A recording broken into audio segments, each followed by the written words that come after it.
Hey guys, this is Kirob speaking, and today we are back in automation with the light campaign v4.0, or are we? No, we are not. This is just the game version. What we are doing today is something a little different, and a mini-series that just briefly interrupts our Let's Play of the light campaign v4.0, and that is to build a race car. A race car? Kirob, since when do you build race cars? Because race car? Yes, we are building a race car for the BRC, the Bavarian Racing Challenge. Yes, held by Der Bayer, because that is an awesome thing. And what this one is for is the 24 hours of the Nürburgring. And that, of course, is quite the challenge for any car. 24 hours? There's a lot of shit that can happen there, and will happen. So this is a 1970, and we're going to build a car for 1 out of 4 classes. And they are basically a smallish car that is staying a smallish car and not very sporty, kind of sucky sometimes. The Group 2, which that was Group 1. Group 2, which Group 1 can turn into if it wants to. It's a little beefier if they want to. Can have some more stuff in it, but is still not over the top. And then we have Group 3, which is production vehicle as well. And if you want to stay there, then that's cool. You can stay in that class, but you can also upgrade it, and then you become Group 4, which is the insanity class. So you do whatever, basically. Not quite. The rules are a little more constrained than that. Quite constrained, actually, which is cool, because that makes things more even across the board. So what we are going to do is jump into the designer and see what we can build. Oh, there's my other BRC car, and we are going to design a new one, and that will be a 1970s car. I think what we're going to aim for is a Group 3 car, and we are sadly not allowed to use one of those chassis, because that would be aerodynamically very efficient. But before we start, let's quickly go through the rule set for the class that I have chosen for this one. So I'm going to go into Group 3, and I'm going to stay in Group 3. So there's very little we can do to the car between the homologation phase and the race. And we do have, for the engine, 90 engineering time and 90 production units, and for the car, we have, what was it? Something similar. 95. There are 3 classes within Group 3, and that is the sub 2000cc, 2500cc, and sub 3000cc. And that means that we are going to pick one of them. And I think I'm going for the smallest one, because that is always creating a little bit of the underdog story, like how many of the other cars can you still overtake? That will be fun. So going through the simple rule set here, we need to have at least one muffler, that's fine. Quality settings are 0 for chassis, body, tires, and aerodynamics. Cool, easy. Tire compound, no semi-slicks, easy, yeah. Lips, less than 2, spoiler, less or equal than 2, and spoilers, less or equal to 1. And the downforce, the sum of front plus rear, is supposed to be less or equal to 75. Let's just look over to the other side. Are we allowed to change that? And we brake arrow sliders. Yes, you are allowed to change those. Okay, you're allowed to change the arrow sliders for the actual race car. So we are going to submit our base build first for the Group 3. And then a week later, it is the race car. Okay, seats, 2 or more. Well, that's easy, okay. And then we have a minimum weight for the car, and that is 0.17 times the cc number plus 470, and that is in kilos. All right, it's also, I think this comes out to something 800 something if you're at 2 liters, roughly. 2,000 times that is, yeah, roughly. Yeah, roughly. That's a good number to aim for. And then, car engineering time, we've already talked about, 95. And now comes the kicker for this one. We need to score at least 100 points in competitiveness in either of the markets that are muscle, light sport budget, or sport budget. Okay, so pretty low spec car overall, and that should be fine. So that means we need to select a car body that fits the bill. There are some forbidden car bodies as well. I'm going to point them out when I see them, but mostly those are mod bodies. We could take this one. Looks perfect. This is 1970s pickup. That would be fantastic. Well, here we have a really good candidate already. This is a mid/rear engine car. 2 doors, drag only 0.27. That's really good for the era. If we're going to aim for a light sports car, then I think this might be a good option, a good contender. It has slightly worse drag coefficient compared to this one.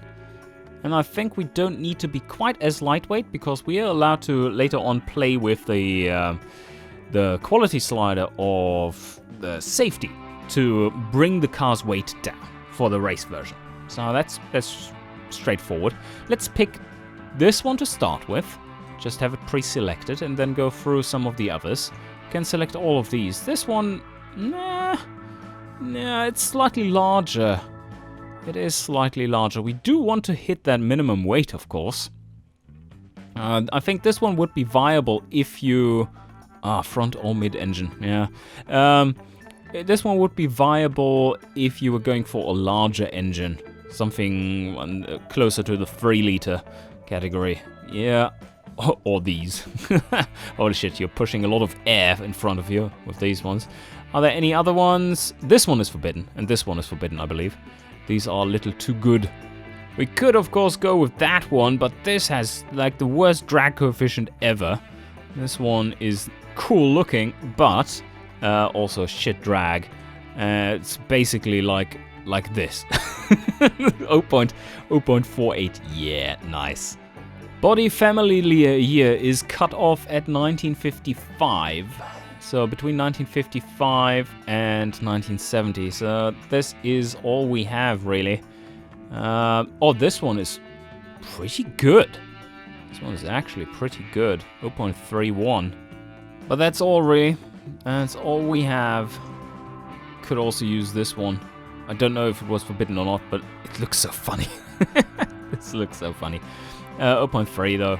3.5. Yeah, it's almost a little tempting to go for this one, for the small one. It's mid-engine in this one. It has a good track width. Yeah. Kind of digging that, but it has a large cabin size, which means that we will have to reduce weight some more. And it's an old body, so it's a little harder to score well with it. So now, I think we're going with the already selected obvious choice then. I think many people will for this challenge.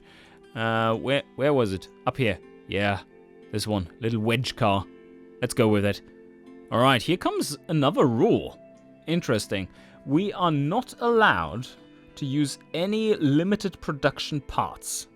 And that means basically no aluminium panels or fiberglass, because those are kind of manual labor stuff. There's special production flags on those. So we have to go with steel panels, and we are going with a then monocoque chassis because, well, this is a production car, right? So we can do that. We're going to produce this in reasonable numbers.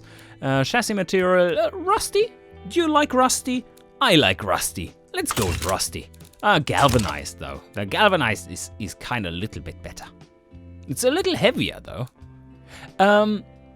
Yeah, actually, good thought. It is a little heavier. Is that a good thing or a bad thing, you ask?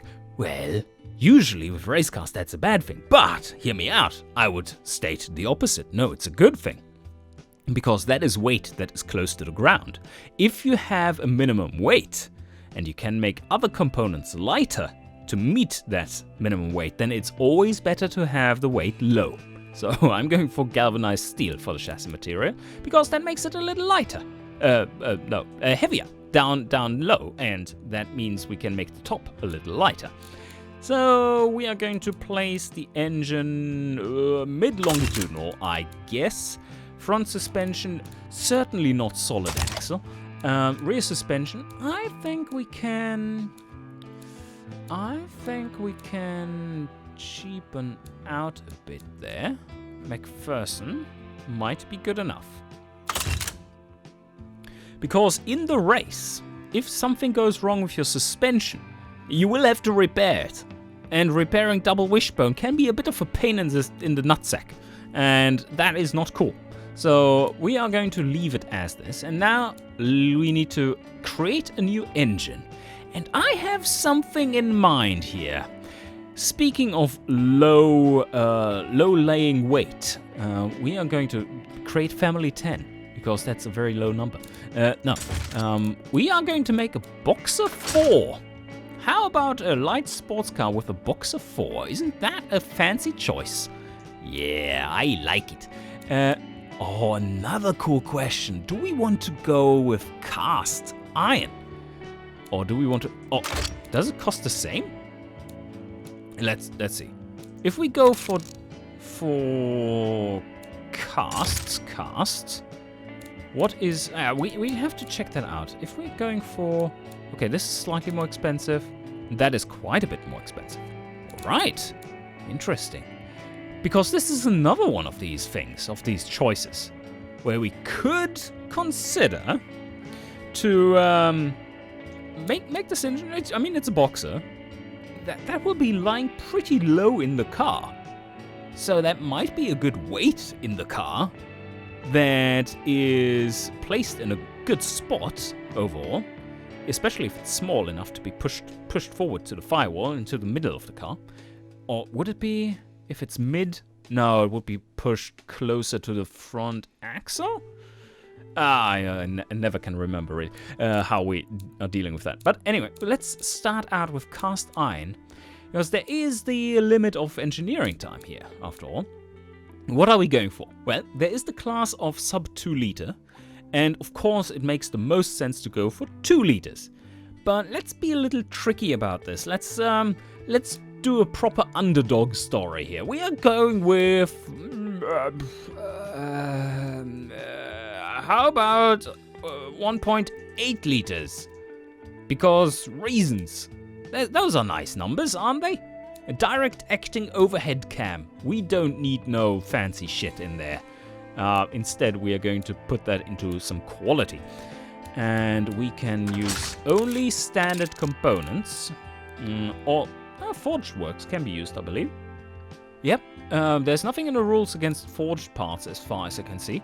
They don't have any specific flags on them. No, it's just an add-on required. It's not a limited production or anything. So that's fine. We could use them, but I don't think we need to. For the compression, yeah, let's leave it there. Somewhere, 9.0 or something. Probably going to aim around 70 cam. Are we allowed to change cam profile? I don't think we are. So, cam profile, no. No changes in cam profile, compression, no air filter change, no RPM limited change, no exhaust size change, nothing. The only thing we can change is fuel mixture and ignition timing. Alright, interesting. That should be good. So let's aim for a little higher then, because race car. And then... injection? Nah. We could go for mechanical fuel injection on this thing. Is that really viable though? Nah, I don't think so. What is nice on a Boxer like this, if we're going with a twin setup, there will be a 2-barrel twin, because 4-barrel is just way too complicated for this one, but a 2-barrel twin should be pretty competent at fueling this thing. And we're going for performance intake. Oh, well, that's a terrible setup. You would probably have them separated here. We don't want to have a big chamber here and splitting it off, but rather have one per side. DCOE, of course, does that. That is a much better setup, but that is also quite expensive, isn't it? But that would be fantastic. If we are... Yeah, I'm going to check that out again. That seems to be a cool option to go for. DCOEs. That will give us a lot more power, I believe. Okay, fuel mixture. Let's go for something not too extreme. I think we're going for a quite economical car. And that would be 13.5, yeah. Let something lie out there on the road. We don't need to overpower it. 13.8. Cool. That will make us significantly more efficient with fuel economy, while not sacrificing all that much power. And we're going... I don't think there's anything about fuel in the rules, so we're going with 98. And we are going to optimize it for 4,000 RPM. Yes, 4,500 maybe. That's where we're going to start racing like that. Yeah, that's pretty good. Maybe even a little higher.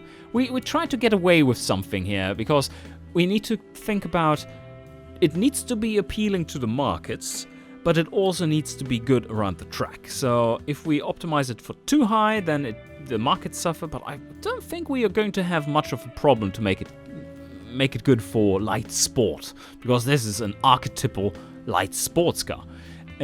What are we going to rev to? Like 7,000 or something? Oh, it's a large bore. This engine has a large bore.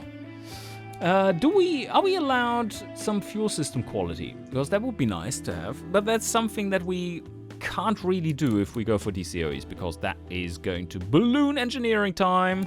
Although not that much. It's not that bad. And it's even lighter than 2-barrel. Okay, well, that seems to be a good option. Although we're not talking about weight. After all, this is still an iron block. Yeah, so let's see here. Going for tubular because they are light and quite efficient. That is not that is not a power number that we're going to reach. We needed one muffler at least, so let's go with a straight through. That is 120.8 horsepower. That is not insignificant for a small engine like this. 1.8 liter. We do have no... Oh, yeah, we have plenty more RON.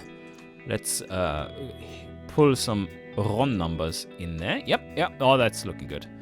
127.7 at the moment. But now, I think it is time. Is there anything about the quality sliders for the engine? I don't believe so. The engine rules, at least one muffler, blah, blah, blah. Nothing about quality sliders here. Nope, that's fine. So, how about look at this. Look at this. Boom, boom, boom. Oh, that number is still very low. Remember, we have, what was it? Engine production units engineering time, 90. Ooh, we're way below that. Oh, that's beautiful. So, let's choose DCO. That's almost no difference. Ellie, that's almost no difference. Do we really need that DCOE stuff? We can go a little higher then. They're optimized for higher revs. They have their resonance a little higher, naturally. Okay, single barrel is not recommended. Single barrel eco. That would be quite something. That would be quite something. We could try that.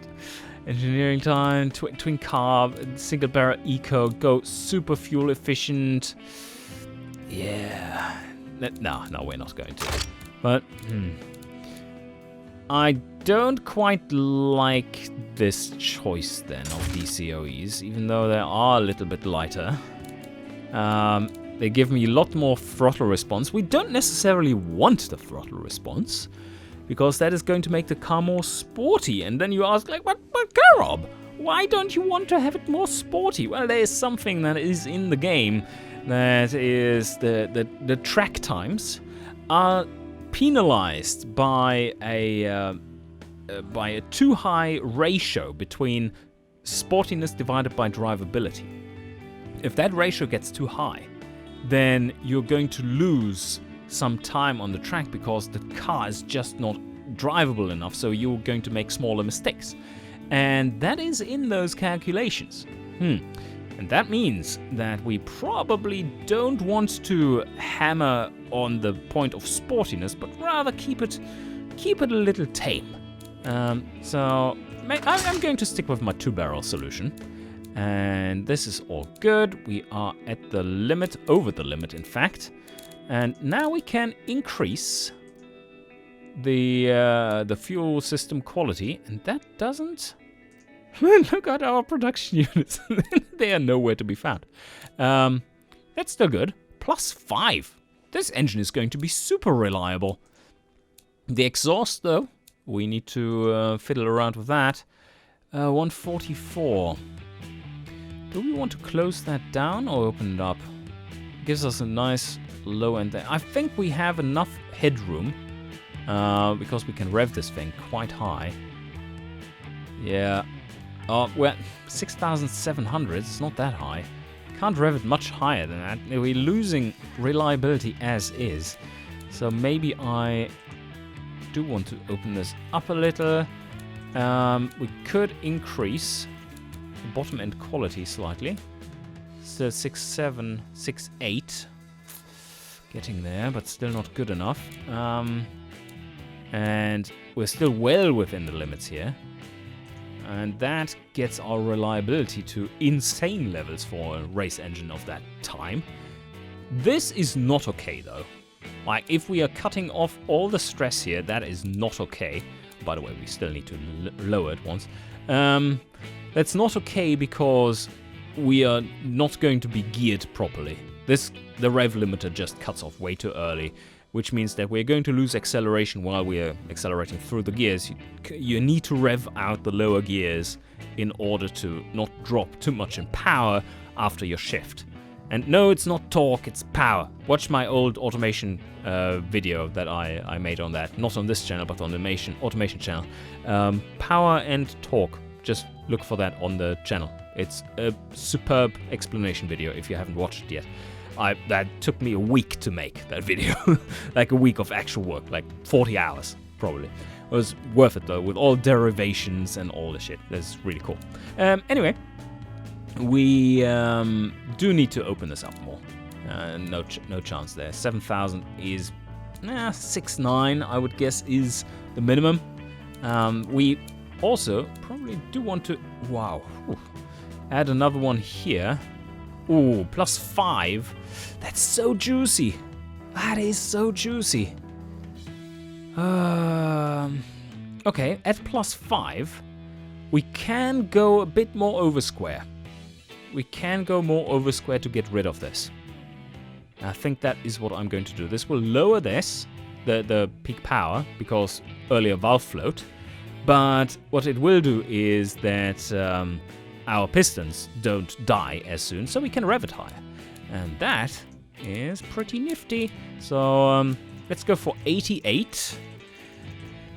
That's not a reference. And we're going to lower it down again to be where it was supposed to be. And look at that. 7,100. That is sounding a lot better, isn't it? So here we go. Boom. Ah, and there it drops. Perfect. Perfect. It's a little heavier. That's quite heavy, actually. 144 kilos. At 88.4 engineering time. Have we upped the... Oh. We have not upped the quality here yet. That is something I do want to do. +2, is that enough? Ugh. I would like to go to +3. Yeah. Do we need the last bit here? Huh? Can we... No, okay, that's too expensive. We are rather having some more reliability for the engine. And then not go for that one. As we certainly do want to have. This was a +2. Oh! 90. Ugh! Oh! Shit! This is getting really close. Yeah, we don't want to lose 0.5 durability there. So now we are in the nitty-gritty of the fine-tuning. Do we want to increase... Wow! Okay, that one cam really made a difference there. Those all make a difference. Oh, fuck, 80. Now that's getting a little too close to the top again. Icarus, come back! Yeah, this is looking good, though. Yeah, this is a very, very high-strung engine. Peaking out up there. This means we can up the ignition timing some more. Oh, yes. Oh, yes. 142.6 horsepower. Whew. At 11.7% efficiency, that's not bad. Oh, we are at 14. Oh, shit. We are making the super eco trim. Yeah. Let's just hold the engine for a little bit and see what the richer mix would do to it. We do have a fair few. Something like this. Okay. Well, yeah. That's 5 horsepower almost, but we are losing not that much. 8%. Which is 10%. Yeah. So we would use 10% more fuel. 10% more fuel for 5 extra horsepower. Is that worth it? Oh, is that worth it? 10%. Okay, let's try to put that into perspective. So that is 10% extra fuel use for 3.5% extra power. Oh, that's a hard choice. Hard choice to make. Hard choice to make. Is it worth it? I think we have fallen off a little bit on the other side of the curve. Let's compromise. Let's revert to the Held engine. And now we go to 13.8 instead. And up this one by 2, which fits nicely. That works. I think that works. Okay. 145 horsepower.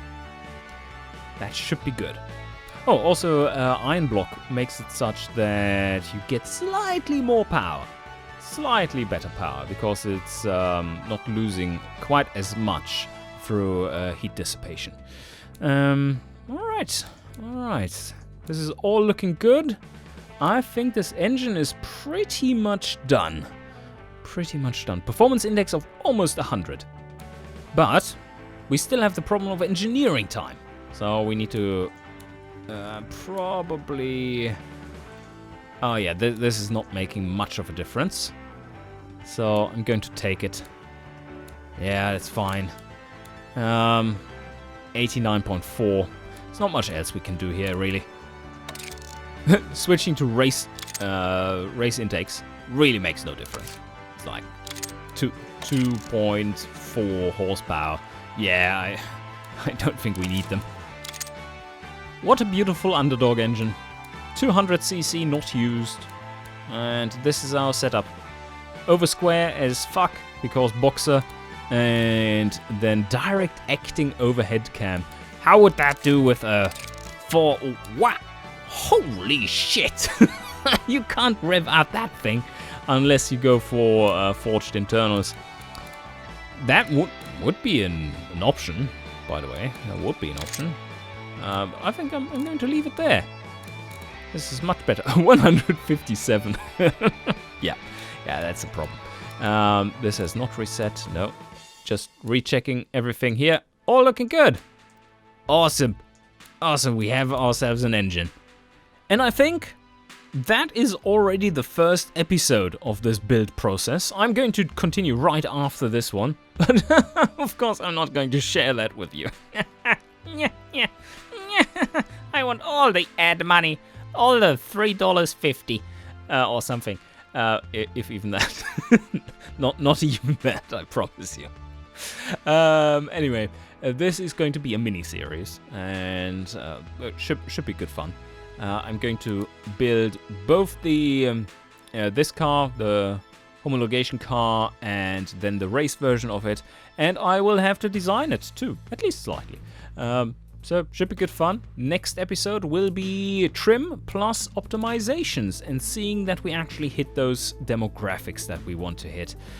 And I hope you enjoyed and see you guys next time.